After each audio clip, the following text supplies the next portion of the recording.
kurikulum yang sampai saat ini terjadi di Indonesia maupun di sekolah dasar.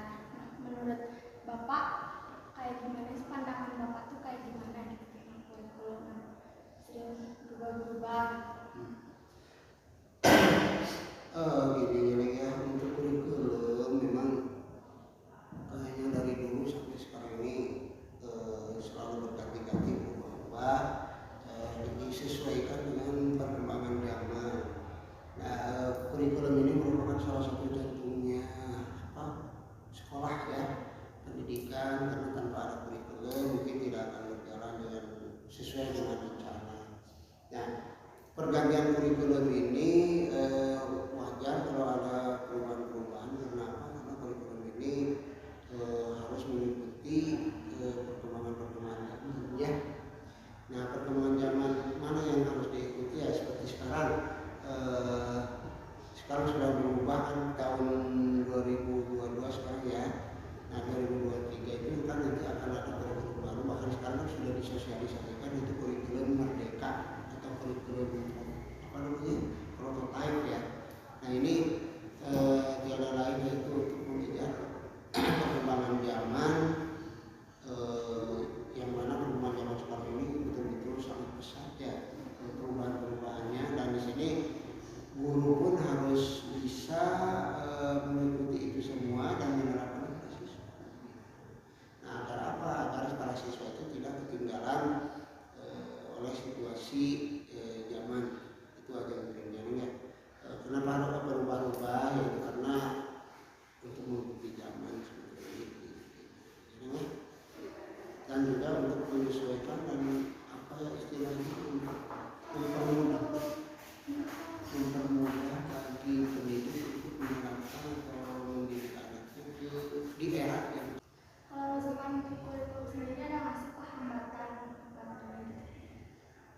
Hambatannya tentu ada ya, jelas hambatannya pasti ada. Apalagi kalau kita lihat kurikulum 13 yang sudah berlalu, yang berlangsung ya nih ya, kurikulum 13 kayaknya banyak sekali kendala yang dihadapi baik guru maupun orang tua, terutama orang tua banyak mengeluh karena orang tua itu kan pendidikannya tidak sama ya, bermacam-macam, ada yang SMP, SD bahkan ya. Nah, ini SMA bahkan yang sudah perguruan tinggi aja bingung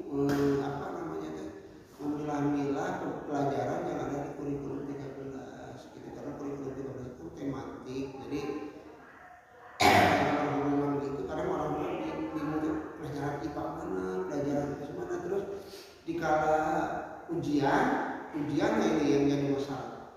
Ujian itu per mata pelajaran gitu kan, terus di rapat juga per mata pelajaran. Nah, itu mungkin itu mah bagi guru nanti itu masalahnya gitu. Kalau orang tua bingung memilah-milah gitu, jadi si anaknya belajarnya harus mana dulu gitu, itu aja. Nah, kalau yang sekarang itu kan belum kelihatan ya, baru ada sosialisasi aja. Belum ada penerapan di kelas gitu. Tapi kita masih baru cari informasi bagaimana gitu kan ya, mencari cara mengajar dengan teknik kurikulum yang baru itu. Masih belum ada kepastian untuk yang ini kayak RPP-nya mana ya.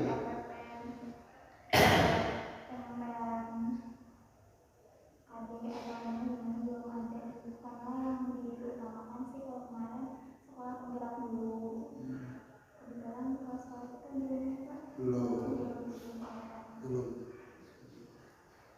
Terus itu pun kayaknya penekanannya kepada karakter ya, karena ke profil pelajar Pancasila kalau yang sekarang. Tetapi entahlah gimana nanti ke depannya sistem atau tekniknya. Hanya katanya kan yang namanya merdeka itu kan diserahkan kepada guru masing-masing gitu, bagaimana tekniknya, apakah mau kembali ke bidang studi gitu kan. Jadi tidak ada pemaksaan bahwa ini harus gini, ini harus gini.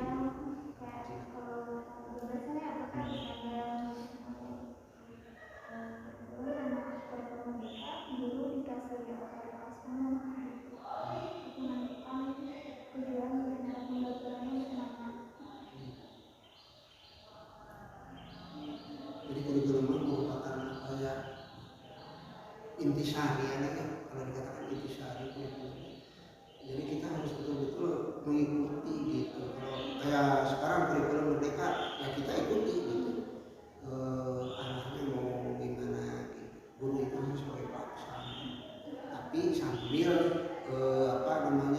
mencari-cari solusi yang terbaik gitu, untuk pembelajaran gitu. Ya paling segitu aja buat pertanyaannya, soalnya kan emang biasanya cuma dikasih tanya tentang kurikulum aja. Paling segitu, maaf kalau misalkan dari saya ada kesalahan atau apa. Terima kasih udah mau waktunya buat ini wawancara. Paling segitu. Assalamualaikum warahmatullahi wabarakatuh.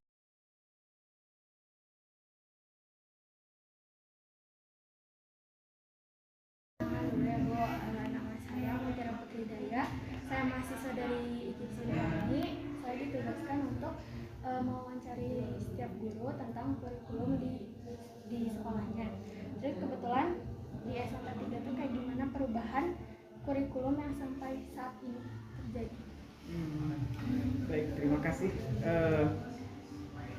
Kami di SMP 3 ini menggunakan kurikulum 13.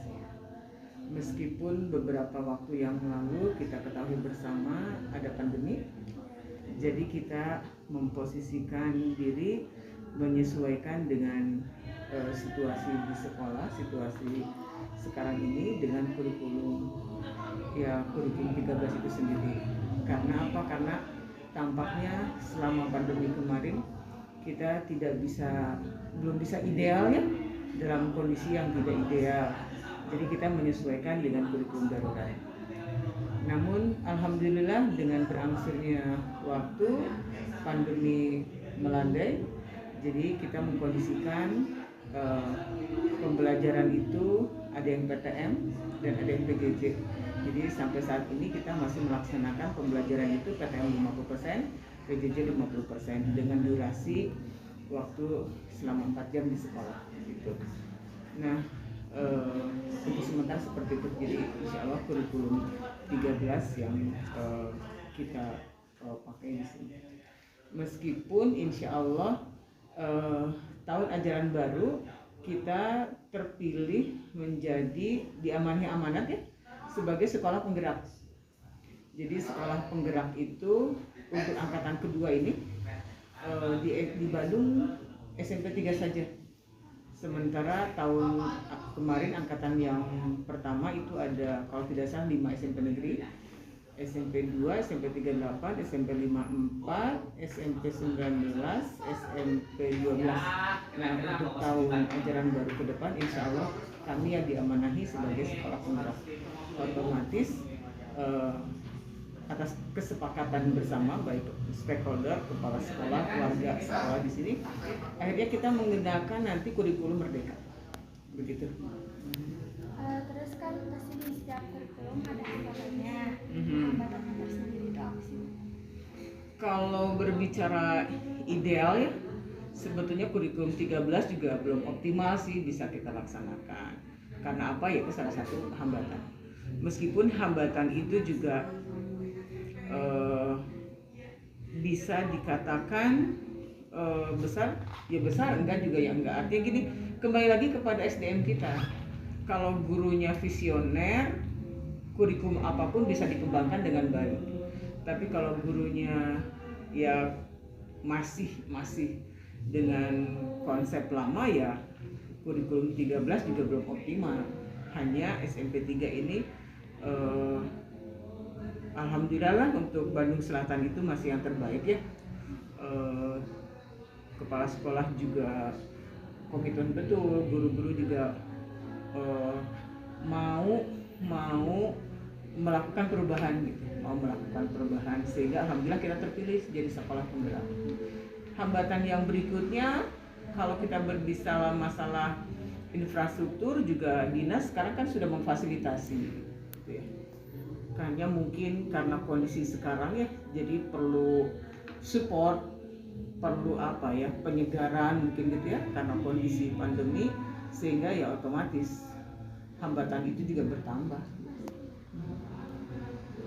Paling segitu aja pertanyaan dari Mangga. saya.